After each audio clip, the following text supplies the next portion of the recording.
In the deeply entrenched dogma of motorcycle chassis design, the swing arm is a sacred monolith.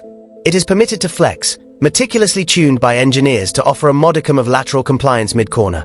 But to suggest it should actively bend is tantamount to mechanical heresy. Yet, Yamaha has just filed a groundbreaking patent that dares to defy this conventional wisdom.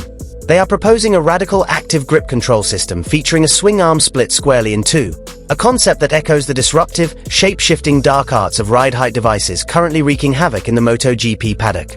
It is a bold departure from decades of rigid arm supremacy, teasing a future where a motorcycle's geometry is as fluid as the tarmac it attacks.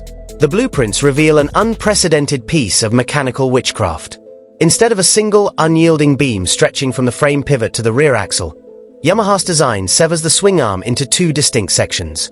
A first arm attached to the vehicle body and a second arm cradling the rear wheel are mated by a rotating shaft, with the angle between them manipulated by an actuator, such as a hydraulic cylinder. By essentially bending the swing arm at its midpoint, Yamaha is attempting a Columbus's egg-like solution to one of motorcycling's oldest dynamic compromises. It forces us to ask, why engineer such immense complexity into a component whose primary virtue has always been absolute structural simplicity?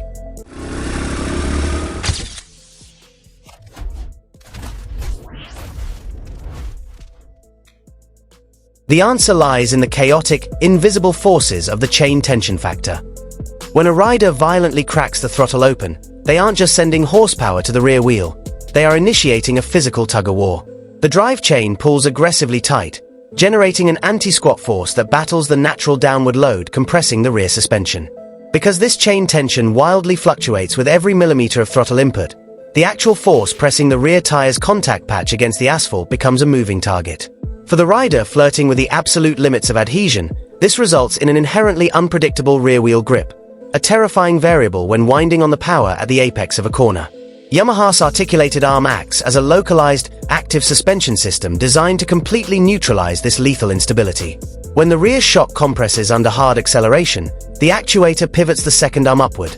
Conversely, when the suspension extends during heavy deceleration, it bends downward. This active articulation ensures the swing arm's overall angle relative to the ground remains locked in the optimal geometric sweet spot, effectively isolating the tire from the chassis pitch. The claimed results are staggering, reportedly slashing grip force fluctuation to a mere 1/50th of its traditional value.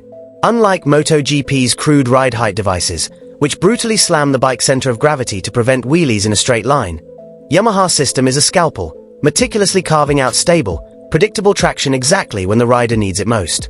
While the patent notes this active geometry could eventually grace everything from docile commuter scooters to rugged ATVs, applying such profound complexity to the street feels like a tragic waste of its dynamic potential. But if this articulating swing arm does become a reality, we might just be looking at the defining party piece of the next generation YZF-R1, a supersport machine that doesn't just ride the road, but actively bends to conquer it.